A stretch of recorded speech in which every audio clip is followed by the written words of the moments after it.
أعوذ بالله من الشيطان الرجيم بسم الله الرحمن الرحيم الحمد لله رب العالمين والحمد لله الذي هدانا لهذا وما كنا لنهتدي لولا أن هدانا الله والصلاة والسلام على إمام القبلتين ونبي الحرمين وأفضل الثقلين وجد الحسن والحسين الذي سمي في السماء بأحمد وفي الأرض بأبي القاسم محمد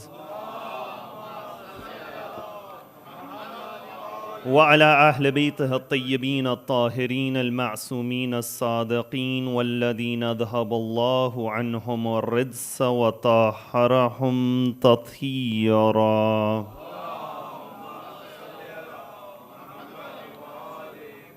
اللهم صل وسلم وزد وبارك على صاحب الدعوة النبوية والصولة الحيدرية والاسمة الفاطمية والحلم الحسنية والشجاعة الحسينية والعبادة السجادية والمآثر الباقرية والآثار الجعفرية والعلوم الكاذمية والحجج الردوية والجود الثقفية والنقاوة النقوية والهيبة العسكرية والغيبة الإلهية اللهم عجل فرجه وسهل مخرجه أما بعد فقد قال الله في كتابه الكريم بسم الله الرحمن الرحيم غلبت الروم في أدنى الأرض وهم من بعد غلبهم سيغلبون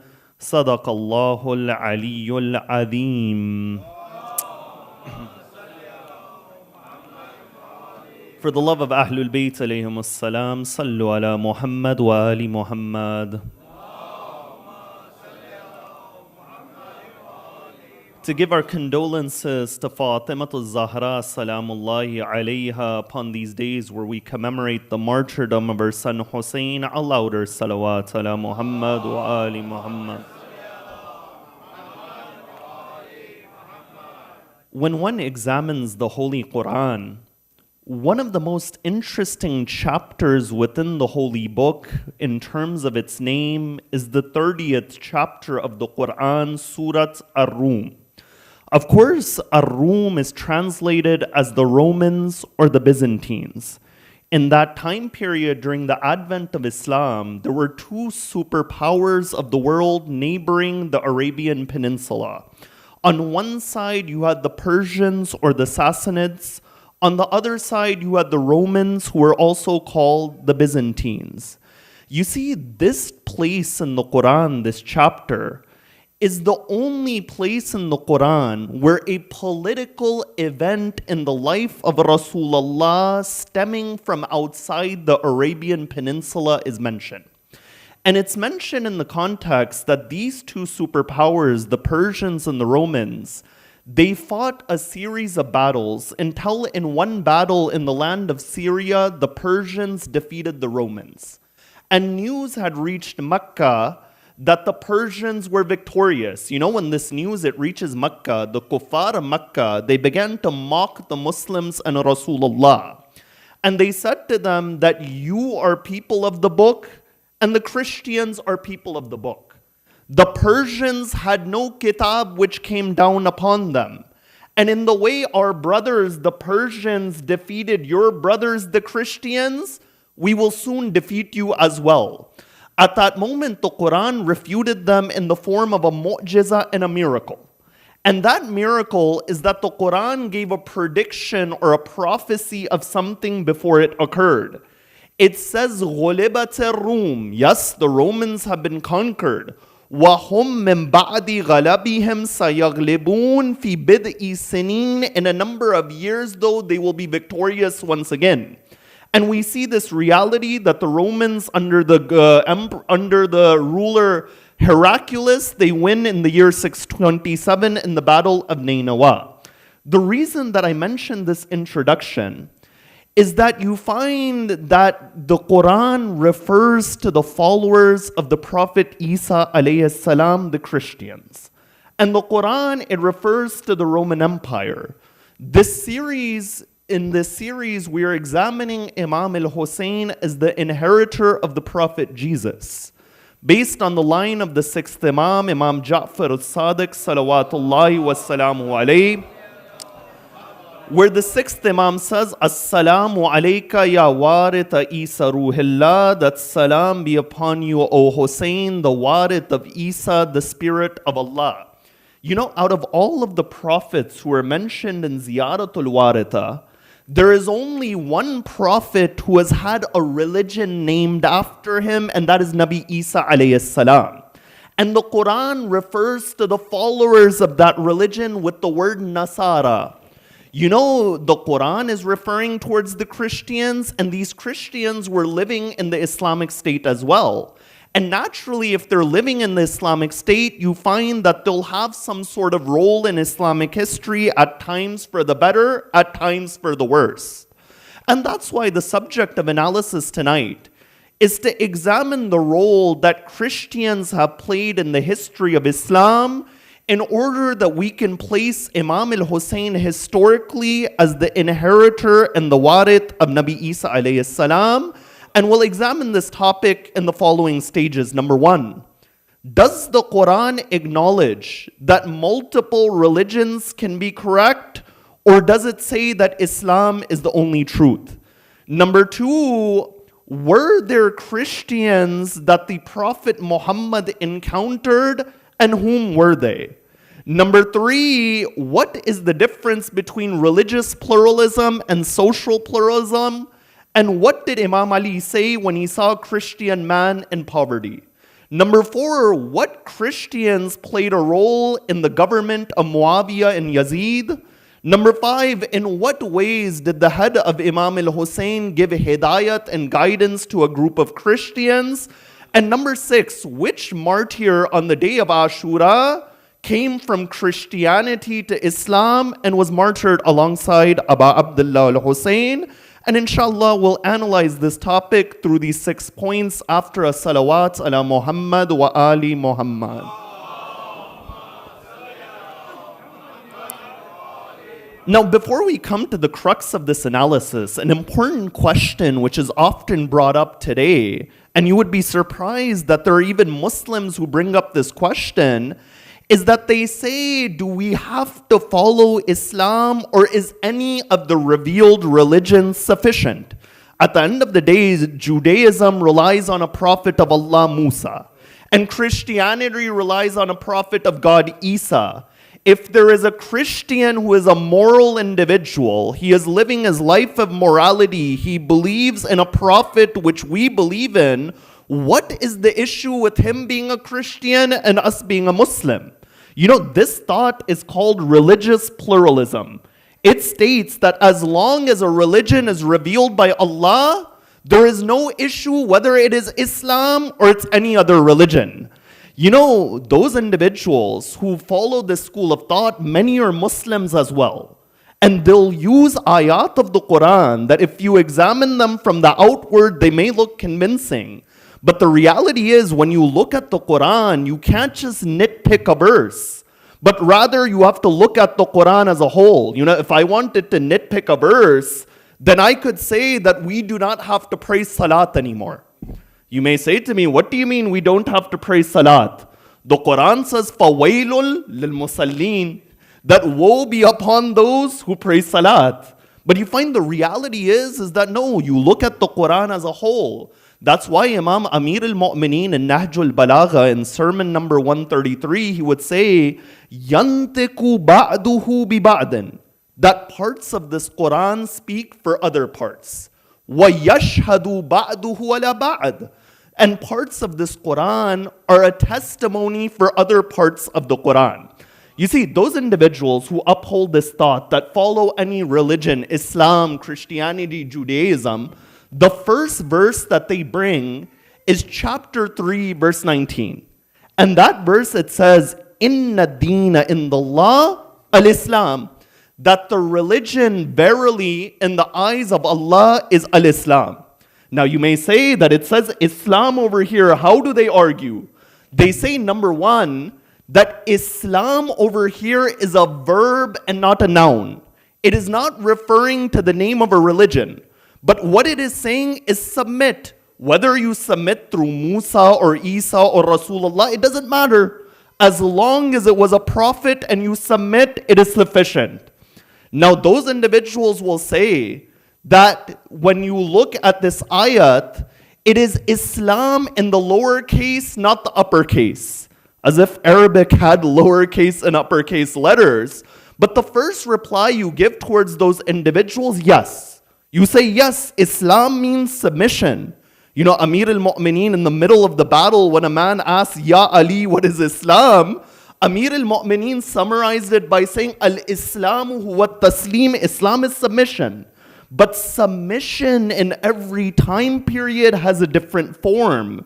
In the time of Adam, it is to submit to Adam. And in Nuh's time, it's to submit to Nuh. In Isa's time, towards Isa. In our time, it is to submit to Rasulullah and the deen of Rasulullah.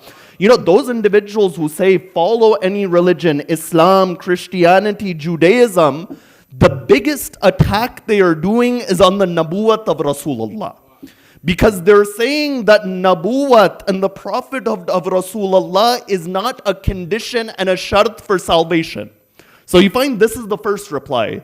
The second reply you give towards them is that when you look at this ayat, right? It says the religion in the eyes of Allah is al-Islam. Over here, it is using alif and lam at the beginning. It is saying a proper noun, the Islam, not a Islam.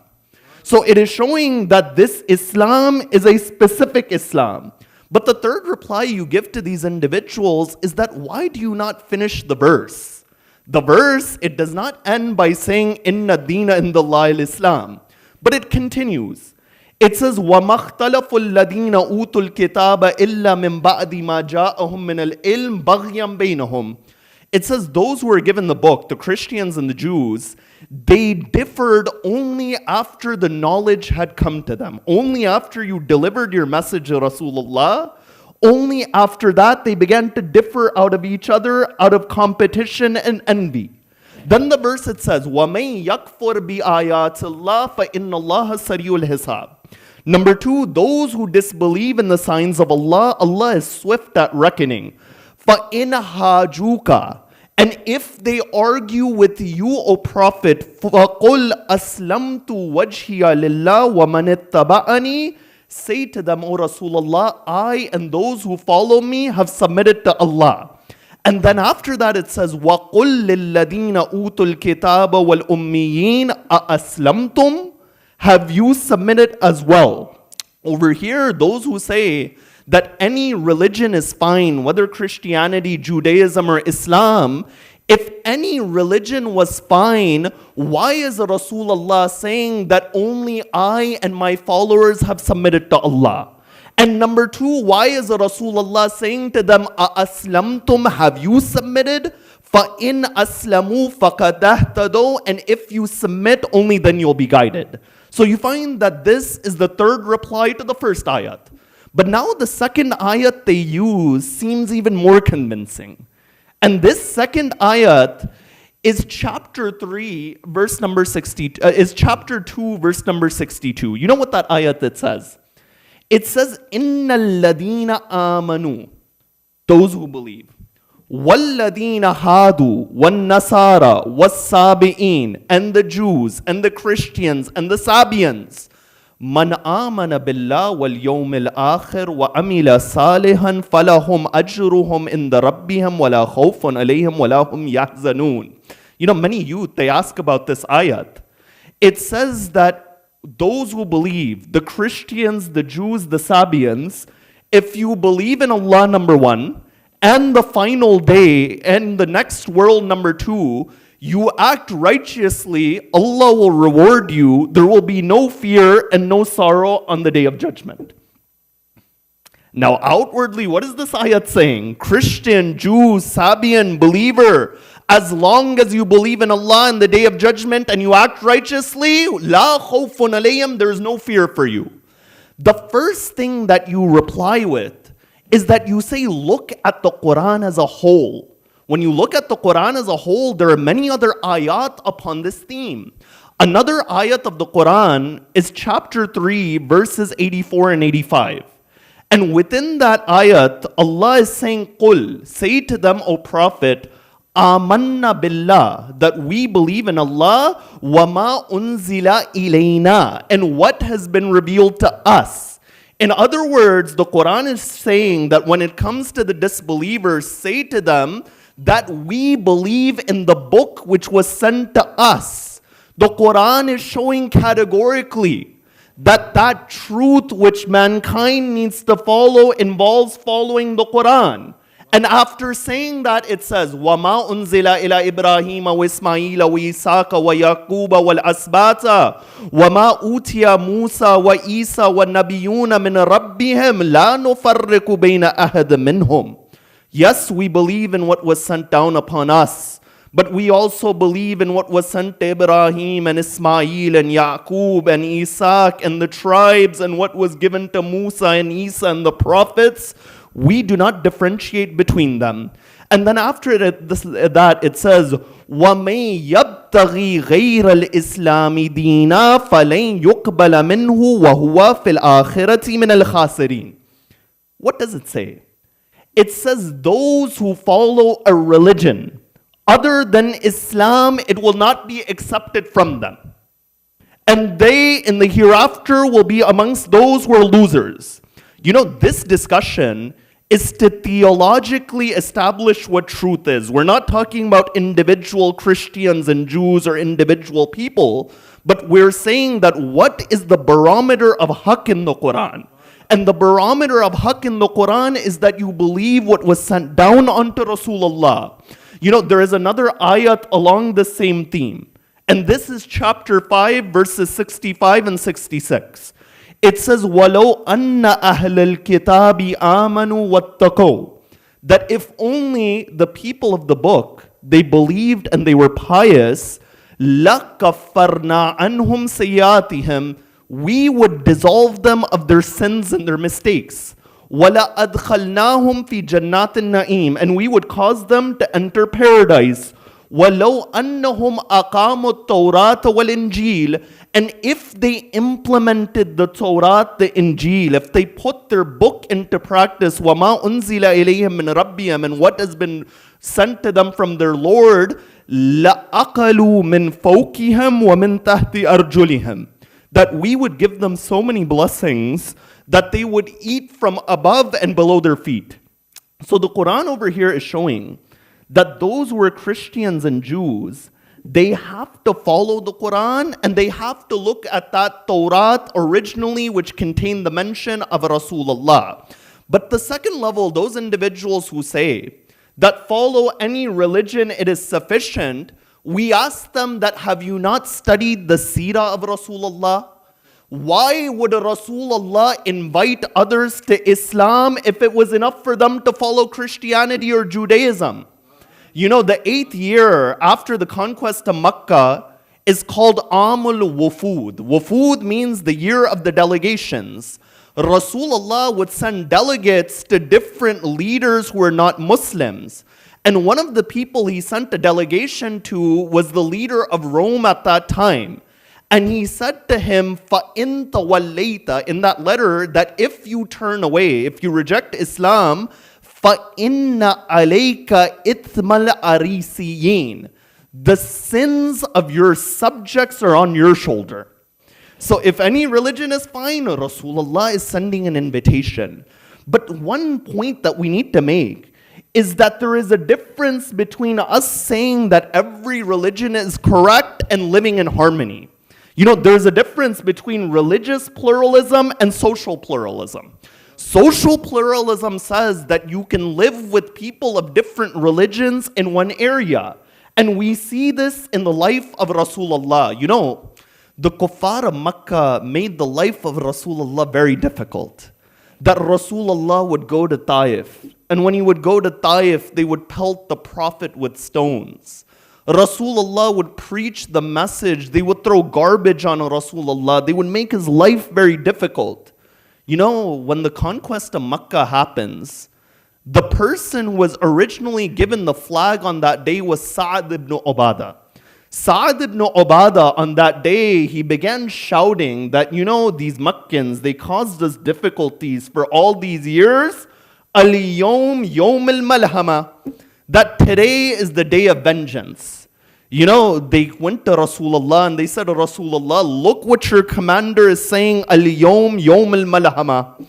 Rasulullah says, no, take that standard from him and give it to Ali ibn Abi Talib. And he says, Al-yawm yawmul marhama, that this day is the day of mercy. When you look at the Islamic State, there were Christians in the Islamic State, there were Jews in the Islamic State, that as long as you were not an enemy of the state, you did not commit treason, you were allowed to live within that state peacefully. And you know, the Quran even highlights this concept in an interesting verse. You know, chapter 31 mentions the advice of Luqman. And in that advice, Luqman is saying to his son, what do you do when your parents say do shirk? And it says, فَإِن جَاهَدَاكَ أَن تُشْرِكَ بِي شَيْئًا مَا لَيْسَ لَكَ بِهِ عِلْمٍ. If your parents, they make you ascribe partners to me, that which you have no knowledge of them, say فَلَا تُطِعْهُمَا, do not follow them. This is the first command. That there is no religious pluralism. You know, if you are on the deen of Allah, you remain upon the deen of Allah. You say to them, I will not ascribe partners towards Allah. But however, وَصَاحِبْهُمَا فِي الدُّنْيَا مَعْرُوفًا, but within this world, be kind towards them. So on one side, religious pluralism is rejected in this ayat. But this ayat is saying, those mushrik parents of yours, if they ascribe partners to Allah, be kind towards them. That even if they're not Muslims, you find that there is a level of harmony that should be there in society. And that's why one of the most famous examples in history of an individual looking at the rights of a non-Muslim is Amir al-Mu'mineen. You know, one day Amir al-Mu'mineen, he sees that there is a Christian man who is begging in the streets of Kufa. So he turns towards his companions and he says to them that why is this man begging? They say, "Oh Ali, this individual has become blind and there is no one to take care of him." You know what Amir al-Mu'mineen says? He says, how strange is it? When this man, this Christian man, when he was young, we used him to build this state and this society. And now when this man is old, there is no one there to support him.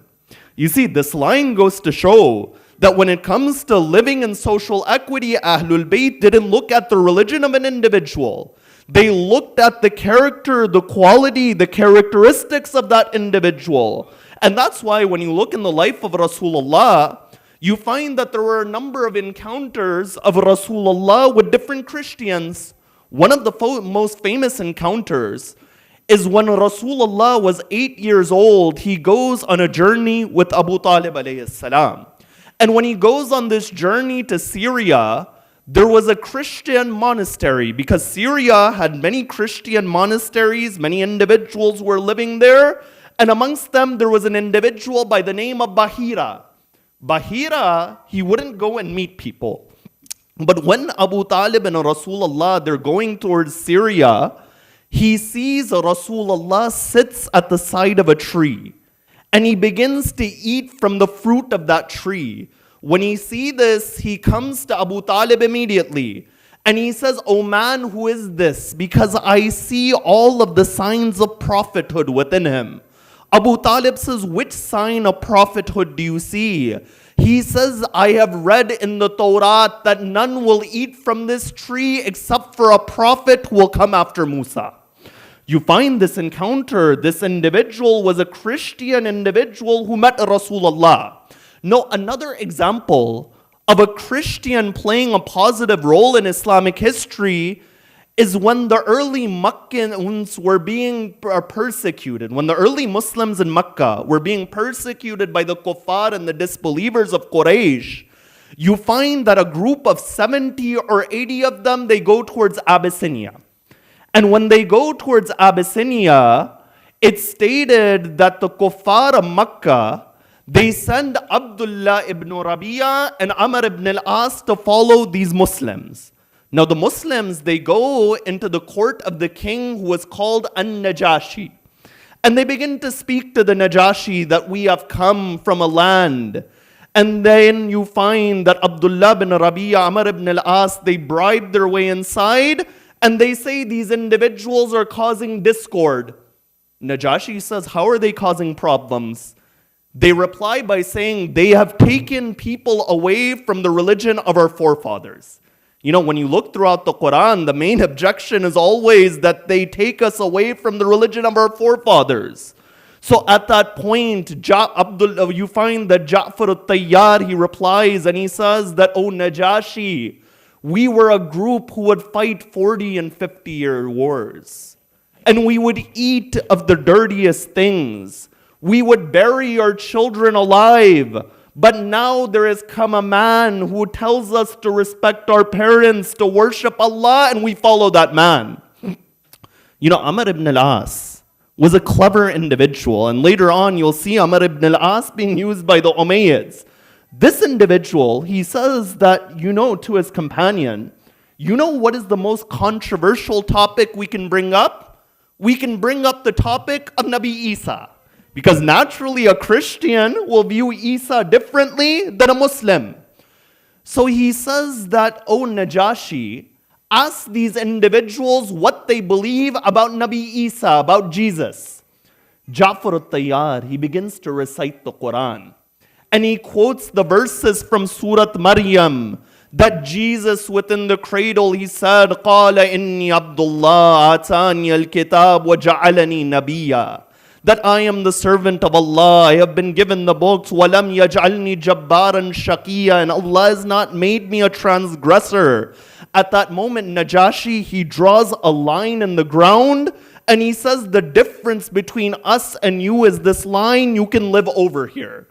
You see, this Christian man, he gave refuge to the Muslims when their own family members and neighbors didn't give refuge. And the Quran preserves his legacy.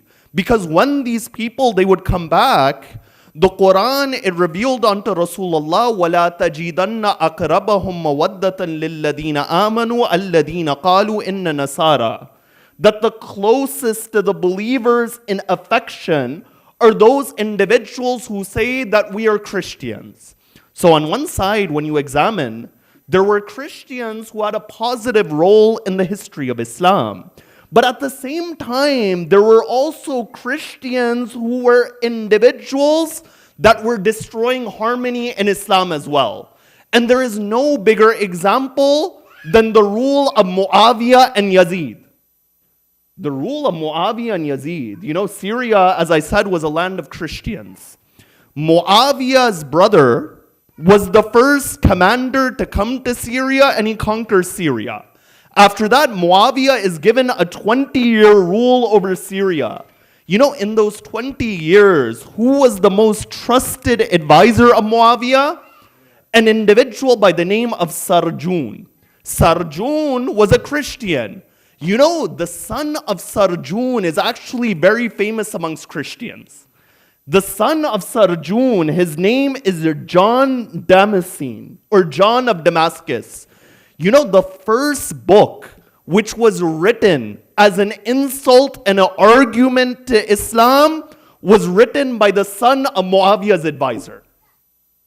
You can imagine the type of people that Muawiyah and Yazid kept in the court. And you know how insulting Sarjun's book was, his son's book was. Over there, he didn't say that Islam is a religion, but rather he said that they are the Ishmaelite heresy. In other words, this group is a bid'ah from Christianity, it is not a deen.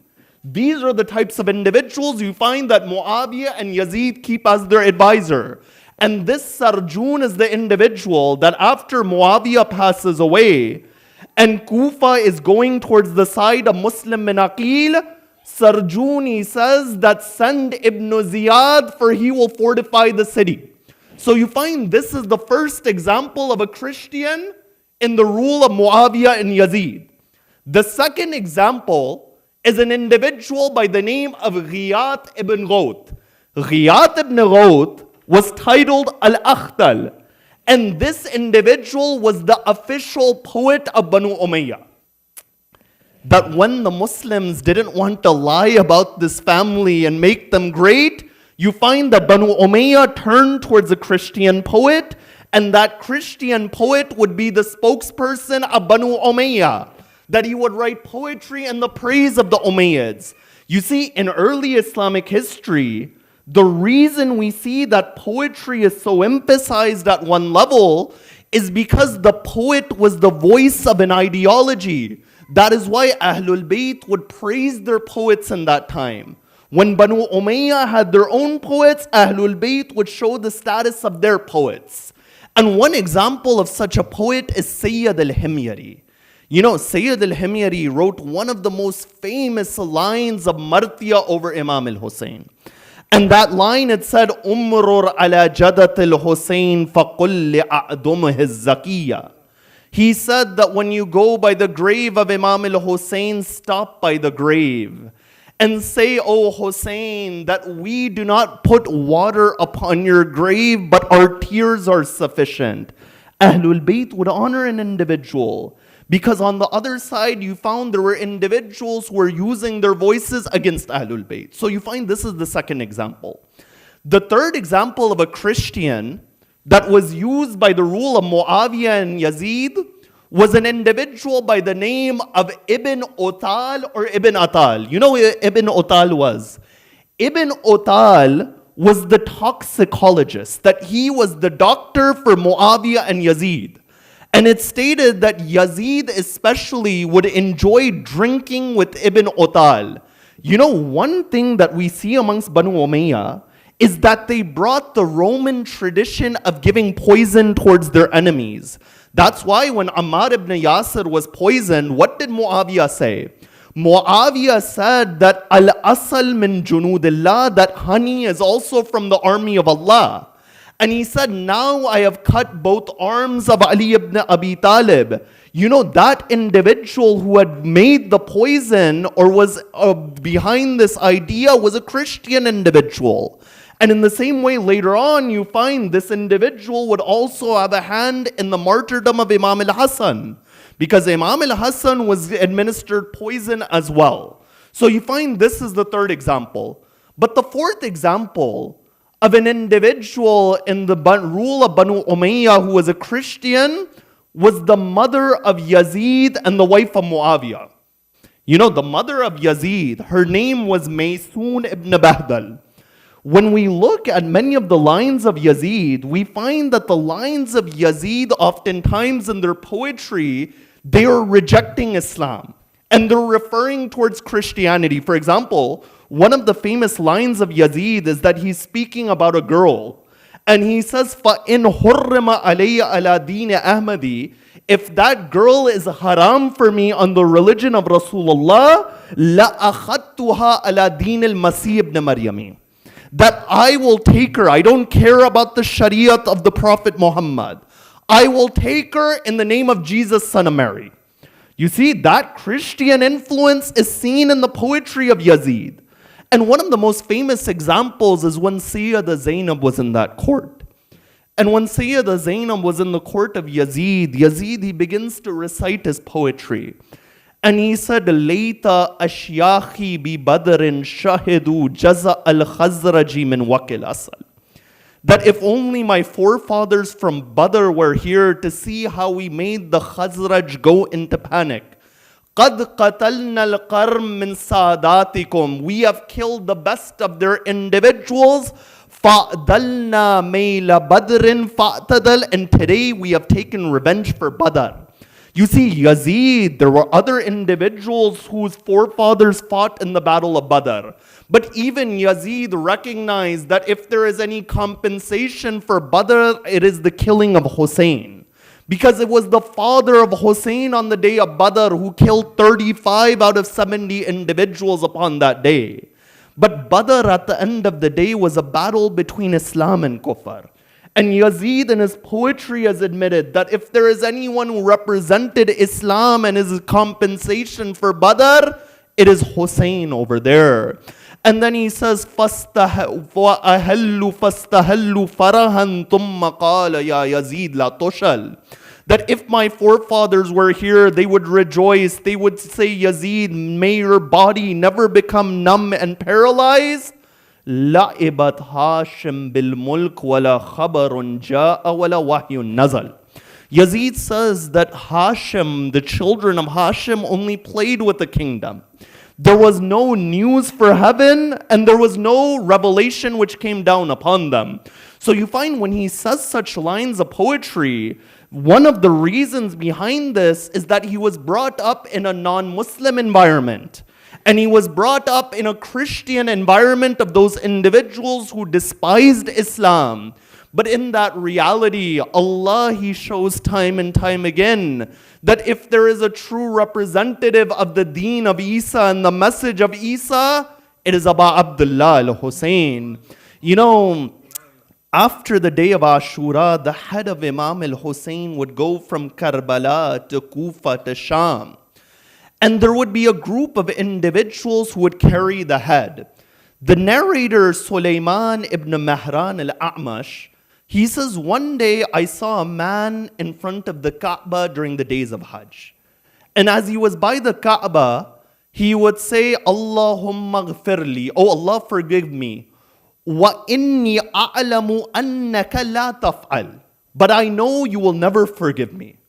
Sulaiman ibn Mahran says that, oh man, you are in front of the Kaaba. It is the days of Hajj. Allah will forgive everything. Why are you not asking for forgiveness? That man says, Wa inna hada danbi adim, my sin is great. The man says, is it bigger than these mountains? He says, it's bigger than these mountains. He says, tell me what you did. The man says, I cannot tell you in front of the Kaaba. I'll tell you outside of the Kaaba. That man, he narrates that we were 40 individuals under the command of Umar ibn Sa'ad. And we were commanded to take the head of Hussein.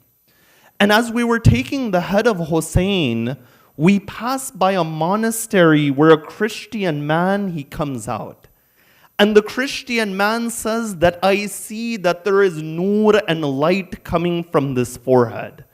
None of us, we saw that nur. But that individual, he saw that nur, he saw that light.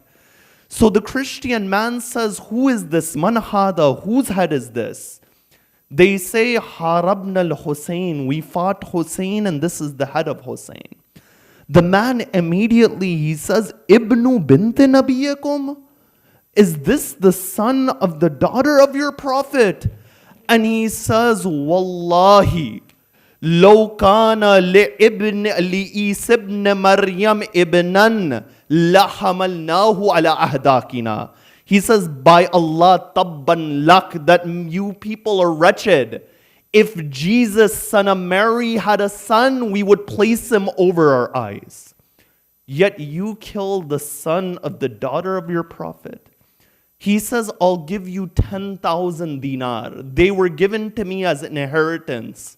All I want in return is that you give me this head for one night. He takes the head of Imam al-Hussein. He puts kafur on it. He places it within a cloth. You know, those people, they say, when we came back, we saw him speaking to the head. And as he spoke to the head, he said, Ya Ras, O head, Wallah, by Allah, La amliku illa nafsi. The only thing that I have is myself. Washhad inda jaddika Muhammad anni ashhadu an la ilaha illallah wa anna Muhammadan Rasulallah wa ana aslamtu ala yadayka wa ana mawlaka. He says that I bear witness, that for me bear witness when you're in front of your grandfather Muhammad tomorrow, that I bear witness that there is no God but Allah and Muhammad is his messenger, and I am your lover. You see, Imam al-Hussein, only the Warith of Isa can give hidayat like Abu Abdullah. That this Christian monk, when he sees the head of Imam al-Hussein, he comes to the path of Islam. No, another incident, it says that there was a Catholic priest in the court of Yazid. And he runs into the court of Yazid. And he says, "Oh Yazid, who is this?" Yazid says, "This is the head of Hussein." He says that I saw a dream when I was within my monastery, that a man was coming down. There were angels that were surrounding him. So I said to that man that, "Who are you?" He said that I am Muhammad. And these angels are coming with me to mourn over my Hussein who has been killed. When he said this, Yazid ordered the execution of that man. So you see, this is Imam al-Hussein. Imam al-Hussein is that individual, no matter what background you come from, this is the power of Abu Abdullah. And that's why when we look at the Shuhada on the day of Ashura, we find that there was even one individual who came from Christianity to Islam because of Abu Abdullah. And you find that individual is Wahab ibn Wahab al-Kalbi. You know, Wahab ibn Wahab al-Kalbi, it's stated that he comes with his mother. And he goes and he fights on the day of Ashura.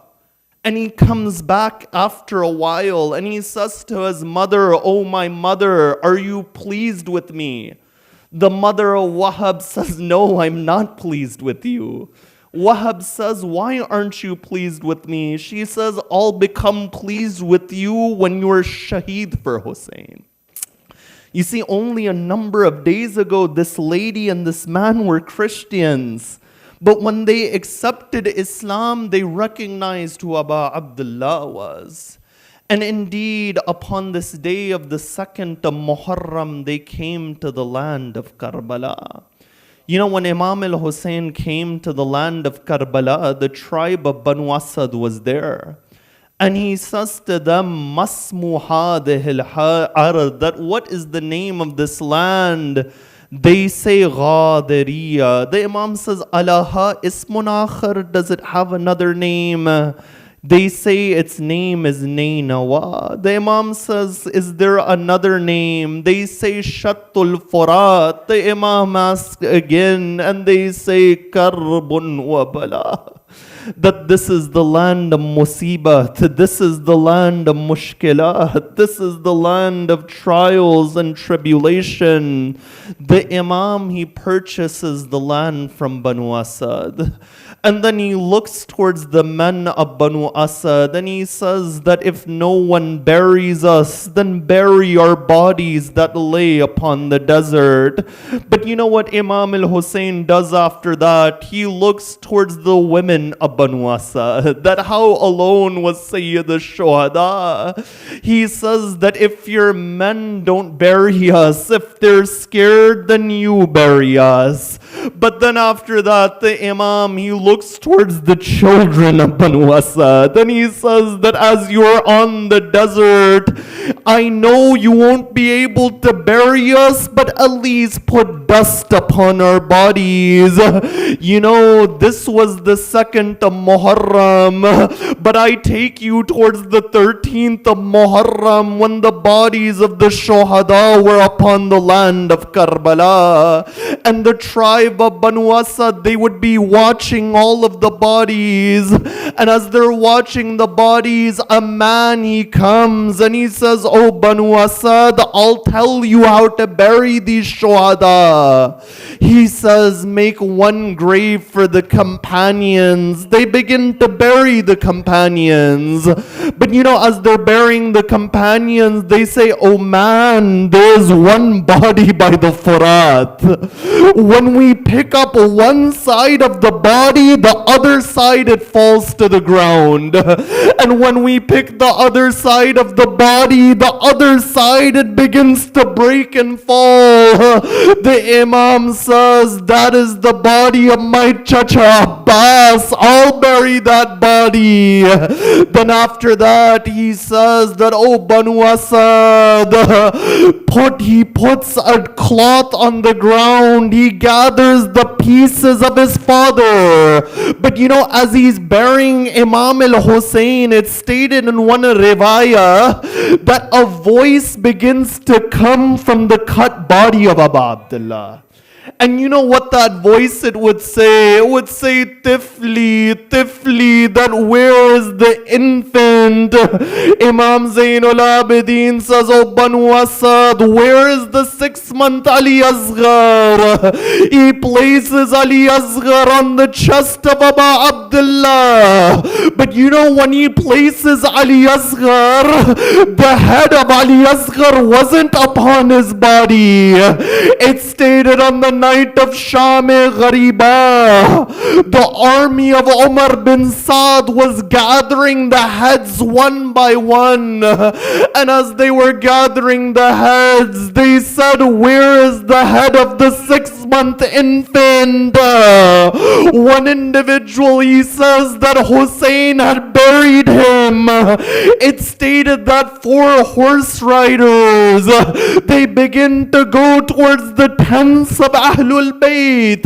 And as they're going towards the tents of Ahlul Bayt, you know what they were doing? They would take their arrows, they would place it into the ground. But one pointed goes, when the neza, the arrow, it goes into the ground. On the other side was the body of Ali Asghar. Sayyida Zainab says, Rabab, turn your face away.